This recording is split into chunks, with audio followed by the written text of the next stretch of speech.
योजनाओं को देखते हैं। एक है हम लोग की राज्य संपोषित योजनाएं, जिसे हम मिशन नारी शक्ति योजना के तहत जानते हैं, और दूसरा है मिशन शक्ति, जो कि केंद्र संपोषित योजना है, जिसके अधीन आती है।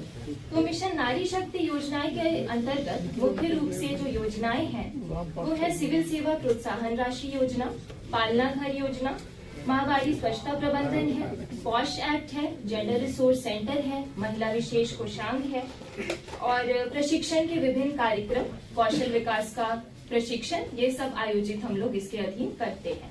मिशन शक्ति पर अगर आते हैं तो 181 महिला helpline, one stop centre, hub for empowerment of women, शक्ति सदन, सखी निवास, इस प्रकार की योजनाएं इसके अंदर आती हैं। मैम ने सभी योजनाओं के बारे में जो मुख्य उपलब्धियां हैं उसके बारे में तो ब्रीफ किया है, लेकिन मूलतः निगम की जो योजनाएं जिसमें हम लोग ने बहुत बढ़ चढ़ कर कार्य किया है, मैं आप लोग के समक्ष रखती हूँ।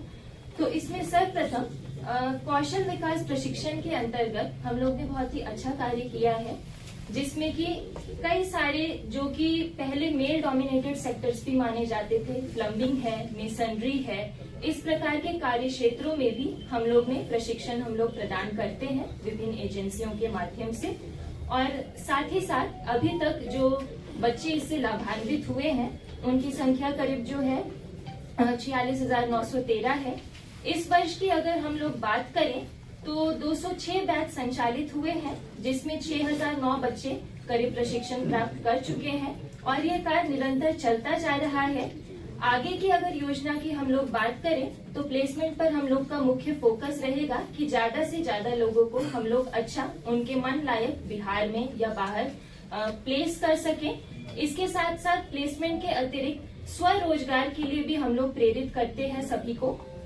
दूसरी स्कीम पर अगर आए तो वन स्टॉप सेंटर एक बहुत ही महत्वपूर्ण योजना है निगम की, जिसके तहत हम लोग एक बहुत ही घरेलू वातावरण क्रिएट करके, ताकि महिलाएं जो कि पीड़ित होती हैं कई सारी समस्याओं से, वह अपनी बात को सुचारू रूप से रख सके।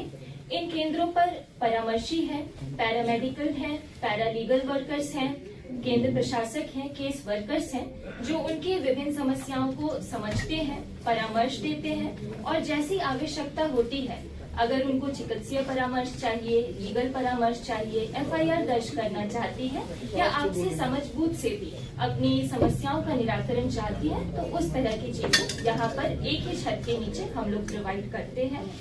अगर निबंधित मामलों की बात करें तो इस वर्ष में 6,862 मामले निबंधित हुए, जिसमें से 6,431 का निष्पादन किया गया है सफलतापूर्वक।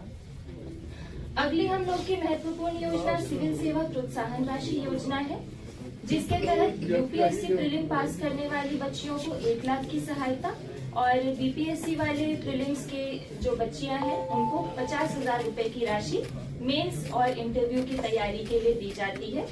इसके तहत अब तक हम लोगों ने 126 महिला अभ्यर्थियों को UPSC के लिए और BPSC के लिए 3502 बच्चियों को सहायता प्रदान की है, जिसमें से UPSC की बात करें तो 13 अंतिम रूप से चयनित भी हुई है इस योजना के लाभ से। पालना घर योजना भी एक हमारी प्रमुख योजना है, जिसके तहत 100 पालना घर इस्टेब्लिश करने का टारगेट हम लोग का था। 77 हम लोग सफलतापूर्वक अभी तक संचालित कर पाए हैं, जिसमें से 37 समाहरणालय में है, 24 हम लोग के पुलिस लाइन में है, राज्य मुख्यालय में 7 है, और विभिन्न काराओं में 9 चिन्हित काराओं में संचालन कर रहे हैं। शेष जो भी टारगेट हम लोग का बचा हुआ है उसके लिए भी हम लोग प्रयासरत हैं कि शीघ्र ही इन सभी का संचालन भी हम लोग शुरू करें।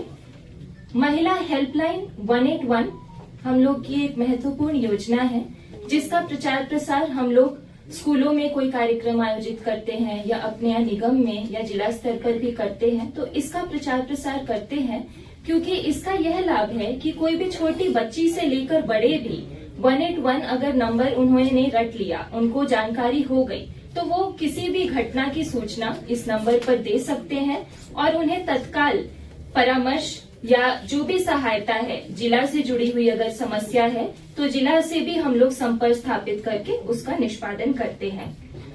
अपनी बातों को विराम देते हुए मैं यही कहना चाहूंगी कि निगम निरंतर प्रयासरत है कि हमारी जो भी योजनाएं हैं मिशन शक्ति और नारी शक्ति योजना के अंतर्गत उन्हें हम लोग सुचारू रूप से जो है सफलतापूर्वक संचालित करें। धन्यवाद। जी, रिस्पेक्टेड सेक्रेटरी मैम, यहाँ पे डिपार्टमेंट के उपस्थित अधिकारीगण, इलेक्ट्रॉनिक प्रिंट मीडिया के जितने भी हमारे साथीगण हैं, सामाजिक सुरक्षा निदेशालय का जो है मुख्य उद्देश्य समाज के वंचित वर्ग, वृद्ध, निशक्त, विधवा, एड्स, कुष्ठ रोगी, भिक्षुकों आदि को आर्थिक सहायता दे करके समाज की मुख्य धारा में सम्मिलित करना है और उसके बाद वो लोग गरिमापूर्ण जीवन जो है व्यतीत कर पाए। उसी के लिए सामाजिक सुरक्षा जो निदेशालय है वो सेंटर और स्टेट स्पॉन्सर्ड बहुत सी स्कीमों का संचालन करता है, जैसे विधवा पेंशन योजना, वृद्धावस्था पेंशन योजना, निशक्तता पेंशन योजना। जैसा कि आप सभी लोग जानते होंगे कि विगत वर्ष जून के अर्ली में हम लोग 400 रुपीज की राशि प्रत्येक माह देते थे।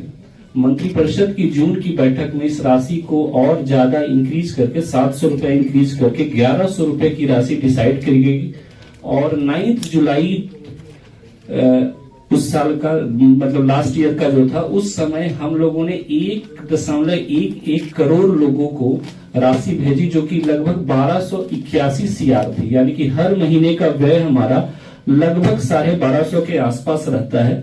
यह जो राशि होती है वो डायरेक्ट बेनिफिट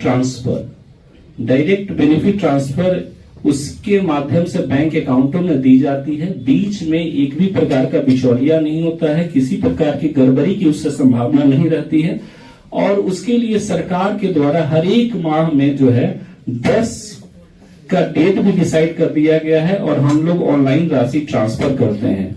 जब इसकी राशि जब सरकार के द्वारा जो है इंक्रीज की गई तो उसका व्यापक जो है जनता के बीच में जो है जागरूकता फैलाई गई, प्रचार प्रसार किया गया और उसके कारण से लाभुकों की संख्या जो कि जुलाई में 111 लाख था वो आज बढ़ करके 116 लाख हो चुकी है। मतलब कि विगत 7 महीनों में 5 लाख जो है लाभार्थी हमारे इंक्रीज हुए हैं और जो मतलब बजट हमारा जो कि लास्ट ईयर 2932 करोड़ था वो लगभग 11,980 करोड़ और ज्यादा बढ़ के लगभग 16,000 करोड़ हो गया है, जो कि एक राज्य के लिए उपलब्धि है।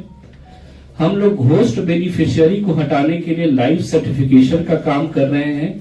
22 दिसंबर को सभी CSC सेंटर्स ये जो है उसके माध्यम से लाइफ सर्टिफिकेशन का काम शुरू किया गया है और अभी जस्ट 27-28 ही दिन हुआ है, लेकिन लगभग जो है 80 लाख लाभार्थियों का लाइफ सर्टिफिकेशन हो चुका है, जो कि एक बड़ी उपलब्धि है। ये जो लाइफ सर्टिफिकेशन हो रहा है वो हर एक लाभार्थी अपने नजदीकी CSC सेंटर पे जा सकता है। वहां पे बायोमेट्रिक सत्यापन उनका होगा। यदि फिंगर में कुछ दिक्कत है तो फिर आईरिस से सत्यापन हो सकता है। यदि बायोमेट्रिक में कुछ दिक्कत है तो फिर आधार सेंटर जाकर के वो फिर अपडेट हो सकता है। सपोज उसके बाद भी नहीं हो पाता है तो एक बार ये बायोमेट्रिक सत्यापन जब समाप्त होगा, यद्यपि कि उसकी कोई समय सीमा भी हम लोगों ने नहीं रखी है, ये मैं फिर से बोल रहा हूं, लाइफ सर्टिफिकेशन की कोई समय सीमा नहीं है। एक आध जगहों पे फील्ड में एक प्रकार का भ्रम था कि 15 जनवरी या फिर 31 जनवरी लास्ट डेट है, तो ऐसा कोई लास्ट डेट नहीं है। हम लोग एक बार पहले लाइफ सर्टिफिकेशन का पूरा बायोमेट्रिक साइकिल कंप्लीट करेंगे और उसके बाद लगेगा तो फिर जिन लोगों का लाइफ सर्टिफिकेशन बायोमेट्रिक से नहीं हो पाएगा उसका हाउस टू हाउस वेरिफिकेशन भी करेंगे हम लोग। फिजिकल वेरिफिकेशन माध्यम से भी उनको सर्टिफाई ये लोग होंगे। हम लोग को जिले से अक्सर एक आध दो शिकायतें मिलती रहती है, जैसे लाभुक का नाम जो है उसमें फिर जो है आधार में बैंक अकाउंट में कुछ नाम में अंतर है, तो उसके कारण से फील्ड में समस्या देखी जा रही थी।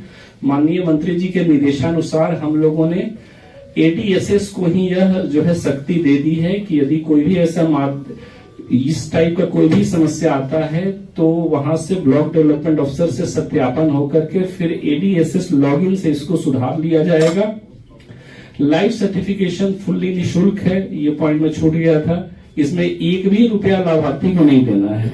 निदेशालय के द्वारा जो है फोन नंबर भी जारी हुए हैं, ब्लॉक लेवल पे और ग्राम पंचायत स्तर पर जागरूकता फैलाई गई है। निदेशालय के द्वारा ये जो हम लोग जो मासिक पेंशन राशि देते हैं, इसके साथ साथ अंत्येष्टि अनुदान योजना, पारिवारिक लाभ योजना, विवाह अनुदान योजना आदि भी दिए जाते हैं। सहारा के माध्यम से जो है वृद्धाश्रमों का भी संचालन हो रहा है। अभी दिसंबर माह में ब्लैंकेट डिस्ट्रीब्यूशन भी हम लोग के द्वारा हुआ है। लगभग 1,22,000 ब्लैंकेट का डिस्ट्रीब्यूशन हुआ है। निदेशालय को जो भी दायित्व सौंपे गए हैं, निदेशालय लगातार अपना काम अच्छे ढंग से संपादित कर रहा है और आप लोग के भी कोई भी सकारात्मक यदि सुझाव होंगे तो हम लोग लेने के लिए तत्पर हैं। बहुत बहुत धन्यवाद।